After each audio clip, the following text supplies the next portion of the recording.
6 now between Mouse and QIM. All right, let's do it.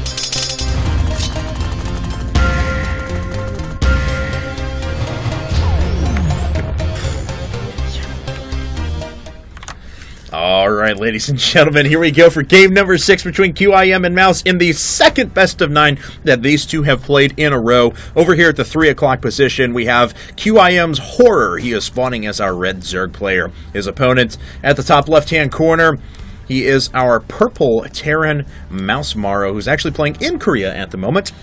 So throwing out the good game, good luck there.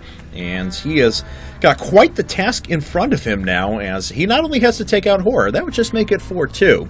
And then he would have to beat people from the likes of, well, you know, Quantic still has Sase and Naniwa that they can throw out there. Don't forget about that. We're talking about, you know, IM for the Koreans, but not Sase and Naniwa are still sitting back there. Yeah, they are. And then you have MVP and Nesty and Lucira, etc., etc. So, yeah, they have a stacked roster that they can throw out. Yeah. If there if their victory is put into jeopardy, I'm sure they will pull out all the stops. Certainly. And, you know, we've seen MorroW do pretty well on this map versus Zerg. He has a lot of pretty good build orders. We have seen him do that double factory, double reactor build on this map as well, just because there's a pretty long run distance, and then also the natural is relatively wide open. It's very difficult to defend. Yeah, and even if you have roaches, when you have, you know, 16 Hellions staring you down, it doesn't like really roaches, matter. It doesn't matter. You have buildings, here's 16 Hellions. I think, who's he playing against? Oh, boy. I don't really... It was in the qualifiers, though, for IPL 3, wasn't it? Yeah, I think it was a while ago. Yeah.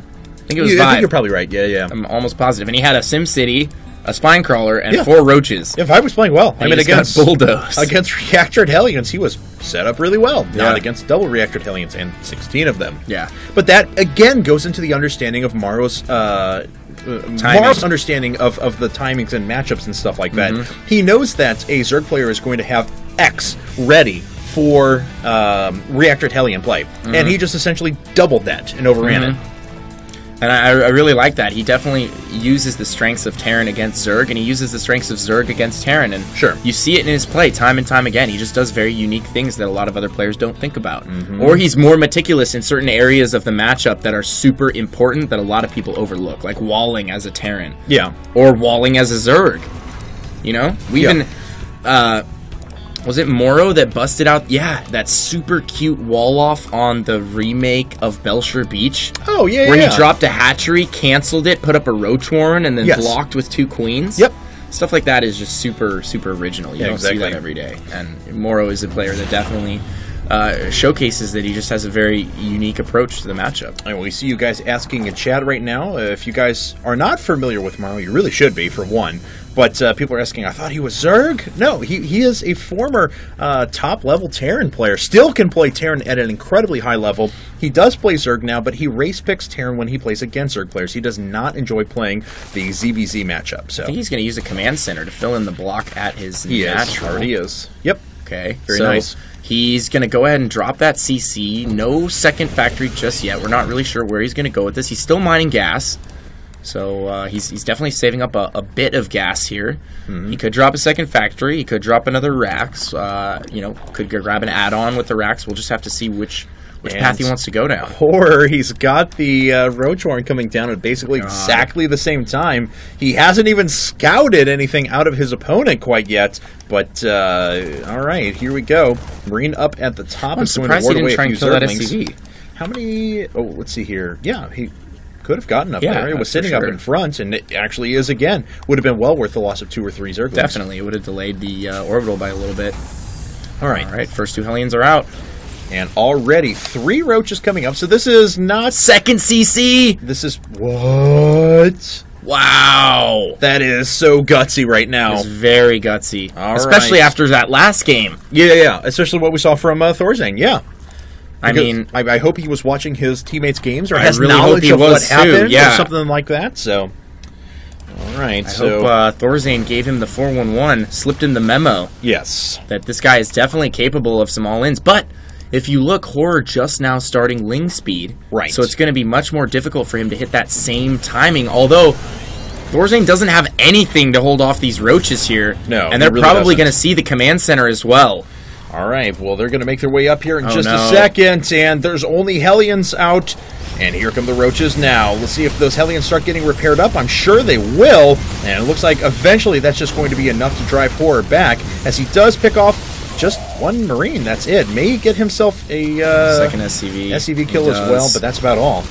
It's going to be a while, though, before that Marauder comes out, so these Roaches can just kind of... Did he see the second CC? That's actually... No, so close. And he was tucked in as far as he could get, so if he was going to see it, he would have. Okay. All right. That's actually a plus for MorroW.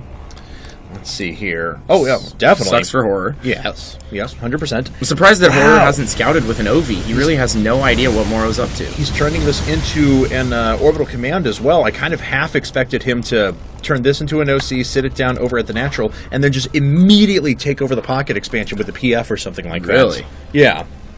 I think that would be a little risky. Yeah, but he's got to take risks to win games, man. Boom! there go those three Roaches. Especially when you got to win 4 games in a row against IM. Yeah, that's very true. QXZ and Thorzane are sitting back like, we've done it. The problem with that is, though, is then he can just circumvent the PF and hit your natural. Very true. And yeah. So because he's not going to have any sort of siege tank cover or anything like that yet. So now MorroW's swapping up his add-ons here. He's getting another reactor, so he's going to power up reactors with the factory.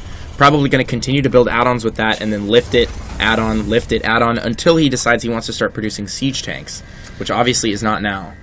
All right, so let's see here. Starport, number of barracks coming down. Upgrades already well underway. Stim's about halfway done. And look, this is the awareness we're talking about right now. Forms the bunker up right in the middle and starts building in the supply depot wall. So once he gets that finished, he's not going to die to any sort of link counterattacks. Oh, double engineering bay actually coming up as part of this wall as well.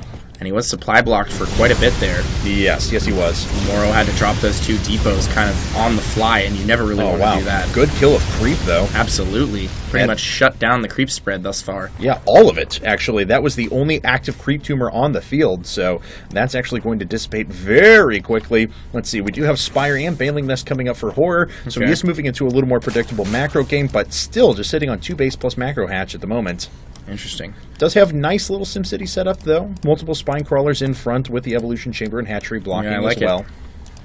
And he does have pretty great control of airspace now with all those overlords flying around. And especially the large pack of mutas he's surely going to spit out as soon as that Spire gets up. Yeah, it looks like by the time the Spire finishes, he'll have room for about 6, I believe. Yep, and he'll probably keep producing those for a while. Gonna deny this tumor again, maybe. Oh, no. Let's see. Just a little farther. Just MorroW. A bit. Up. Nope. Okay. So he would have to burn another scan to go ahead and get rid of that. But this will keep the creep spread out there around this line, right around here. Let's see, though, as we have Horror putting up 7 mutas now at the moment, and you are correct. He is adding 1 at a time. Boom! Then 28 Zerglings following this up as well. So he's really kicking the production into high gear. Yes, he is. MorroW, on the other hand, back at his base, is now building up Marines. It would look like he needs to be careful, though. There's a ton of Lings out on the field right now. Doesn't want to get these Hellions surrounded. They're so important for him right now. Yeah, certainly. And these Mutals are going to make their way up to the top left-hand corner. We already have missile turrets getting put completely down. off guard, though. But yeah, those are going to be pretty late. Yeah, there's no way he's going to be able to get those up in time. Going to lose the first 2 missile turrets right off the bat. Stims some Marines to go in and deal with these mutas, but they're going to have free reign over the mineral line. He's picking off SCVs left and right. Yeah, he is. And MorroW forced to stim a bunch of Marines, and his medevacs are going to heal those SCVs up. Yeah, he just killed 4 SCVs and a missile turret. One of them got canceled. One of them was just outright killed. And so that was considerable amount of damage done. MorroW, is he putting up anything at his natural? No. So the mutas actually could get in there and do some damage. Yes, they certainly could. Okay, so Siege is about to finish here. Not going to help him out in this situation. He's got to deal with these mutas for the time being. He stims a bunch of Marines again, and the mutas just pull away. Yeah, the mutas are doing so much damage just by their presence even being there. MorroW knew that his cover wasn't as good as it could have been at the beginning, and so was forced to stim all those units up. Although, I think it could have achieved the same desired effect, stimming up like 5 or 6 Marines, and then running those up individually. So I agree. But, alright, here we have it now. More barracks being thrown in. 3 more barracks, as a matter of fact. That third CC is, of course, revealed, or has been for a little while now, and it looks like that's going to sit down in the middle of the map. MorroW pushing out now with a pretty sizable force. He has a bunch of medevacs, a few tanks. I love the fact that MorroW has kept these Hellions alive the entire game. Yes. A lot of times you'll see Terrans get overzealous. They'll push into the natural. They just feel like they have to do some damage with those Hellions just because they're out. And MorroW keeping them alive this long is really going to help him in the big fight. He can use those Hellions to take out this large Zergling pack that Horror has accumulated here. And there it is, that large Zergling pack becoming a large Baneling pack, as a matter of fact. And there are a few siege tanks out, but only one of them is sieged. There we go. That's what I was waiting for. And we do have a sensor tower coming up as well. Though I've got to say, MorroW keeping pace on his opponent's supply at the moment and moving into very nice tech with 2-2 already on the way, multiple reactors getting put down, so he will be able to produce a massive amount of Marines. Certainly, his infrastructure is just ready to go now, but Horror is making a move early on. He has a gigantic flank coming from all angles. The Banelings are making their way in here, and MorroW is losing all of his tanks. He's also going to lose a majority of his mineral line at the third here. He's forced to pull off completely. And are those Banelings going to hit? Oh my god! Oh, yes they do. That was a lot of workers killed, 22 altogether, so Horror does take an economic lead, although with those triple orbital commands that have been producing for a while, he does have a lot of energy to jump a bunch more mules down there, so the economic hit is not going to be that bad, especially because he's just mass-producing Marines right now. Oh, 2 Banelings. Two Banelings. That was a lot of workers killed. That was the nuclear detonation right there. Yeah, pretty much. Here come the Mutalisks once again. They're just going to walk in against those three taking a lot of fire from those missile turrets, though. Yeah, they did. One went down. Another one, it took quite a bit of damage as well. Looks like they're just going to make their way in and try and pick off one missile turret at a time. But my god, already 2 have gone down. And a tech lab doesn't take that long to reproduce. No, it really doesn't. So, a little bit of a victory there for MorroW. Still staying on par in supply. He wasn't completely finished off.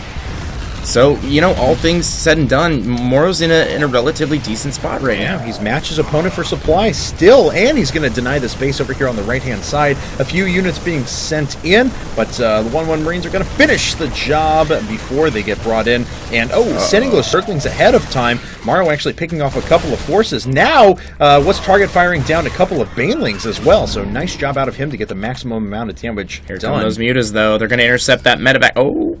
No, they turn around. I spoke too soon. All right. I guess they're all on one hotkey, or 2 hotkeys. Very possible. I would guess. All right, so as looks like MorroW gathering up his forces now to start sieging up on Creep in a second, stims up a lot of Marines, and almost hit quite a few Mutalisks there, but it looks like Horror is actually going to move off of Creep. These tanks are in a great position, and the Banelings actually haven't done a ton of damage quite yet. These siege tanks have all fallen now, but look how many Marines are left over. I think MorroW might have overdone it there with the spread micro. Just a tad. I mean, there weren't that many Banelings left. Yeah, definitely. And he ended up losing all of his tanks, so he's really going to have to focus on microing these Marines. Oh my goodness. Okay, well, that was micro of Marines right there. Here come the Banelings. Now, a huge group of Banelings, but they're just not trading all that cost-effectively against MorroW's Marines, and he still has a significant amount left over to go ahead and deal with the Mutapack that's out. Yeah. And he's re-dropped down to the bottom right-hand corner, trying to stim away as quick as possible. Look at that, just micromanaging so many groups of units at once. Yeah, he's doing a great job.